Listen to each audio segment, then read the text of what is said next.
সকালবেলার নাস্তায় অথবা বিকালের নাস্তায় রুটি পরোটার সাথে ডাল ভাজি কিন্তু খুব যায়। আমরা তো সবাই খাই, আমাদের আমাদের দেশে এটা প্রচলন, তাই না? অথবা হরেক রকমের সবজি মিলিয়ে ভাজি অথবা ডাল, আলু ডাল, এরকম একটা সবজি হলে খুব ভালো লাগে। আসসালামু আলাইকুম বন্ধুরা, কেমন আছেন আপনারা? আলহামদুলিল্লাহ আমি ভালো আছি। দেশের যেখান থেকে দেখছেন সবাইকে অনেক তুমি ভালোবাসা দিয়ে আজকে একটু ভিন্ন রকম করব। এখানে আমি 2 কাপ ময়দা নিয়ে নিলাম, সাথে আমার নিজের হাতে বানানো ইস্ট দিয়ে এটা করে নিচ্ছি। পরিমাণ মতো লবণ দিয়ে এটাকে আমি কুসুম গরম পানি দিয়ে এটাকে গুলিয়ে নিচ্ছি। আমি পরোটা বানাবো বা রুটি বানাবো, এইভাবে করে নিলে কিন্তু খুবই ভালো লাগে, আপনারা করে দেখবেন। আমি গরম পানি দিইনি, গরম দুধ দিয়েছি, কুসুম গরম দুধ দিয়েছি। এভাবে আপনারা যদি ইচ্ছা করলে গরম পানি দিয়েও করতে পারেন। আমার বাসায় নর্মালি আমি গরম দুধ পানি দিয়েই করি ম্যাক্সিমাম সময়, কিন্তু স্পেশালভাবে যদি করি সেক্ষেত্রে একটু গরম দুধ দিই। সেই পরোটাটা অনেক বেশি মজা হয়, বেশি সফট হয়। আপনারা দুধ দিয়ে করে দেখবেন এইভাবে। একটু তেল দিয়ে এটাকে মাখিয়ে রেখে দিব, তারপরে এটাকে আমি ভালো করে মুথে নিব। একটু তেল দিয়ে রাখবেন, তা না হলে কিন্তু পোষণটা শক্ত হয়ে যাবে, রুটিটা একটু চাকা চাকা হয়ে যাবে। আর তেল দিয়ে রাখলে শক্ত হবে না, সফট থাকবে। এক্ষেত্রে আমি দেখেন বেলে নিচ্ছি, কত সহজে বেলা যাচ্ছে। আপনারা যখন গোল গোল চাক চাক করে একটু রেখে দিবেন, এই তো 2 মিনিট 3 মিনিটের মতো, তখন দেখবেন রুটি বেলতে কত সহজ হয়। সাথে সাথে বেলতে যাবেন না, তাহলে কিন্তু রুটিটা রাবারির মতো হয়ে যাবে। এভাবে আমি কিন্তু ভিতরে কোনো তেল ময়দা দিচ্ছি না, এটাকে মুড়িয়ে গোল করে নিচ্ছি, কারণ এটাকে আমি তেল দিয়ে ভাজবো। আর যদি ভিতরে ময়দা তেল দিতাম তাহলে কিন্তু উপরটা আমি শুধু রুটির মতো ভাজতাম হালকা বাটার দিয়ে। যেহেতু ভিতরে তেল দিলাম না, ওটা আমি উপরে তেল দিয়ে, হালকা তেল দিয়ে, অল্প তেল দিয়ে ভাজবো। আপনাদের দেখার জন্য আমি আরেকটা করে দিচ্ছি।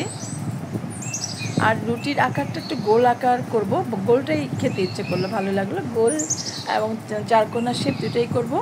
আমি প্যানটা গরম করে দিয়েছিলাম, রুটিটা দিয়ে দিলাম। মাঝে মাঝে একটু ডিফারেন্ট খাবার খেতে ইচ্ছে করে, কিন্তু না সবসময় একই রকম খাবার বাসায় বাচ্চারাও খেতে চায় না, বড়রাও খেতে চায় না, ভালো লাগে না। সবাই চাই আমরা একটু ঘুরে ফিরে ডিফারেন্ট কিছু করে খাওয়ার জন্য। এই যে পরোটাটা বানালাম, ভিতরে কিন্তু কিছু দেইনি, উপর থেকে হালকা করে তেল দিয়ে ভেজে নিলাম, কিন্তু এই পরোটাটা অনেক সফট, অনেক বেশি মজা হয়েছিল। এক এক রকম খাবারের এক এক রকম ভ্যারাইটি পাওয়া যায়, ভালো লাগে। কিন্তু এভাবে আপনারা করেও খেয়ে দেখবেন, যে রুচির খাবারের রুচি বাড়ে এবং দেখার সৌন্দর্য বাড়ে, সব কিছু মিলে। দেখেন কেমন কালার হয়েছে, কতটা মুচমুচে হয়েছে, মুচমুচে করে ভেজেছি। উপরটা মুচমুচে ক্রিস্পি হবে, আর ভেতর থেকে দেখবেন আমি ভেঙে দেখাবো কতটা সফট, অনেক সফট হয়েছে। আসলে না খেলে বোঝা যায় না। এই যে উপর থেকে একটু ময়দা বা আটা লাগে না বেলার সময়, সেটা লাল হয়ে যায়, পরোটা নষ্ট হয়ে যায়। আমি টিস্যু দিয়ে মুছে দিলাম। আমি যখনই ভিডিও দিই আমি চেষ্টা করি আমি যতটুকু পারি সেটা সহজ করে আপনাদের মধ্যে দেওয়ার জন্য। আর এই যে বোতলটা অয়েল পট যেটা, এটা দিয়ে না তেল দিতে খুব সহজ হয়।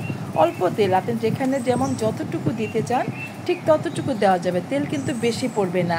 এই অয়েল পটটার ব্যবহার অনেক ভালো। আপনারা কেউ চাইলে আমাকে নক দিতে পারেন ইনবক্সে, এটা আমার কাছ থেকে নিতে পারেন, এটা আমার শোরুমে আছে।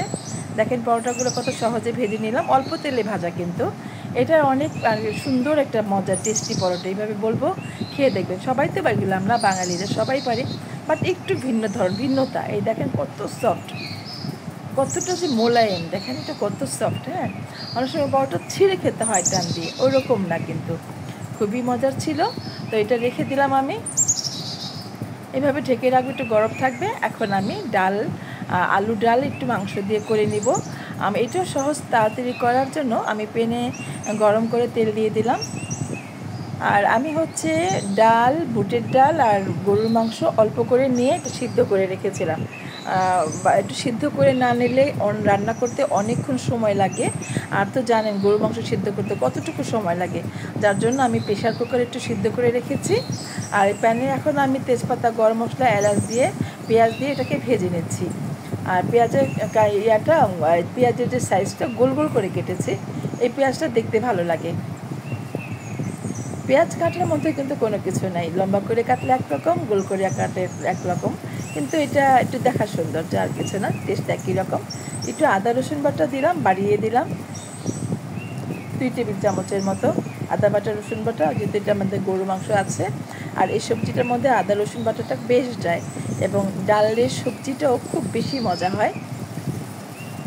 হলুদ মরিচের আমার একটু গুঁড়া পানি করা ছিল, এটা একটু ধুয়ে দিলাম কষানোর জন্য। তারপরে আমি আরেকটু মরিচ দেবো, এটা বা একটু ঝাল ঝাল না হলে কিন্তু রুটি দিয়ে এই ডালটা মজা হয় না। 1 চামচ মরিচ গুঁড়ো, 1/2 চামচ ধনে গুঁড়ো, হলুদ গুঁড়ো, জিরার গুঁড়ো 1/2 চামচ করে দিলাম। মরিচ গুঁড়ো শুধু একটু বাড়িয়ে দিয়েছি, একটু লাল টাল কালার হবে, ভালো লাগবে। যদি আপনারা মনে না চায় এরকম লাল করে খেতে, তাহলে মশলা কমিয়ে দিতে পারেন, কিন্তু আমি মশলা মানে কমাতে চাই না। কেন, আমার বাসায় এই যে ঝাল ডাল বা আলু এটা পরোটা দিয়ে খুব যায়, এটা আমরা পছন্দ করি। এজন্য আমি আমাদের স্বাদ মতো করলাম। একটু এলাচ দারচিনি গুঁড়ো, একটু ব্ল্যাক পেপার গুঁড়ো, এটা আমি সবসময় গুঁড়ো করে রাখি আলাদা করে, স্পেশাল সব কিছুর মধ্যেই কিন্তু লাগে। আলু কুচানোটা আগে দিয়ে দিলাম, যেহেতু ডাল আর মাংসটা সিদ্ধ করা আছে সেক্ষেত্রে আলুটা দিয়ে দিলাম। আলু সিদ্ধ করলে আলু খুঁজে পাওয়া যাবে না, দেখা যাবে না। আমি চাচ্ছিলাম যে আলুটা ছোট ছোট কিউব করে কেটেছি, এটা একটু দেখা গেলে ভালো লাগে। এটা 10-15 মিনিটের মধ্যে সিদ্ধ হয়ে যাবে। দেখেন সিদ্ধ হয়ে গেছে অলরেডি। আমি টেস্ট করে দেখলাম কতটুকু হয়েছে। সিদ্ধ হওয়ার পরে এখন যতটুকু সিদ্ধ হয়েছে বাকিটা ডালটা দিলে হয়ে যাবে। 60% মতো হয়ে গেছে। তা না হলে কিন্তু আবার একেবারে বেশি গলে যাবে। আমি চাচ্ছি আলুটা একটু দেখা যাবে, আস্তে আস্তে থাকবে এরকম। কালারটা দেখেন কতটা সুন্দর হয়ে গেছে, ভাজা হয়ে গেছে। আমরা কিন্তু মশলা যারা রাঁধুনি, যারা এক্সপার্ট, তাদেরকে দেখেছি কালার দেখলে, তেল ভেসে উঠলে বোঝা যায় যে রান্নাটা অনেকটা হয়ে গেছে। আমি এটা ঢেলে দিলাম ডালটা। এখানে ভাঙা বুটের ডাল আর ছোট করে মাংস আমি প্রেশার কুকারে সিদ্ধ করে রেখেছিলাম সহজ করে রান্না করার জন্য। এবং দেখাচ্ছি, দেখেন মাংসটা আমার কতটা সিদ্ধ ছিল, সিদ্ধ করা মাংস ছিল, যার জন্য এটা সমস্যা হবে না। এখন ভালো করে মিশিয়ে নিয়ে এটাকে এটা অনেকটা বাগারির মতো হয়ে গেল। বাগার যেভাবে দিয়ে আমরা ওরকম, কিন্তু এইভাবে রান্না করলে না খুব বেশি মজা হয়। দেখবেন যে আপনার বাসায় কেউ জিজ্ঞেস করবে এটা কি আরও আছে কিনা, আরও হবে কিনা, হ্যাঁ রিফিল হবে কিনা। যেটা আমার বাবুকে দেওয়ার পর আমাকে বলছিল, মা মনে রিফিল হবে? তো আমি বললাম কেন হবে না, তুমি যতটুকু চাও তুমি নিয়ে খেতে পারো, সমস্যা নাই। তো আপনি দেখবেন, বিলিভ মি, এটা বাসায় যখন করে খাবেন সেম রেসিপি ফলো করে, আপনি যারা খাবে তারা কিন্তু ডেফিনেটলি বলবে রিফিল হবে কিনা। যেমন আমার বাচ্চাটা বলেছে যদি বেশি মজা হয় সেক্ষেত্রে সে কী বলবে জানেন, এটা কি মানে এটা সবজিটার নাম কি, এটা কি খাবার বলে, এইভাবে জিজ্ঞেস করবে। সেটা আমার ভালো লাগে। আপনারা জানেন আমি লাস্ট পর্যায়ে ধনেপাতা কাঁচামরিচ দিয়ে দিব। আর আরেকটা কথা, যদি পারেন একটু বোম্বাই মরিচ কারো বাসায় থাকলে একেবারে ফাইন চপ করে 1-2টা বোম্বাই মরিচ দিয়ে দিতে পারেন। এতে করে এটার স্মেলটা যে কতটা চেঞ্জ হবে না খেলে বুঝতে পারবেন না। আমি অবশ্য সার্ভ করার সময় বোম্বাই মরিচটা কেটে উপর থেকে দিয়ে দিয়েছিলাম, কালারটা সুন্দর যাবে। ইভেন এটা যখন আপনি মিক্সড করে খাবে পরোটা দিয়ে, অন্যরকম সুন্দর হয়। কতটা যে মজার হয়, যারা খেয়েছেন তারা জানেন বোম্বাই মরিচ দিয়ে এভাবে মিক্স করে খেলে। আর আমি বলবো করে খাবেন আরেকবার। আর আমাকে ছোট্ট করে কমেন্ট করে বলবেন আজকের আমার এই রান্নাটা কেমন ছিল। আর যদি ভালো লাগে অবশ্যই সাপোর্ট করবেন, লাইক কমেন্ট করে পাশেই থাকবেন, চ্যানেলের সাথেই থাকবেন। যদি মনে হয় যে এটা এইভাবে করবেন, একটু শেয়ার দিয়ে রাখবেন। সবসময় সব ভিডিও খুঁজে পাওয়া যায় না।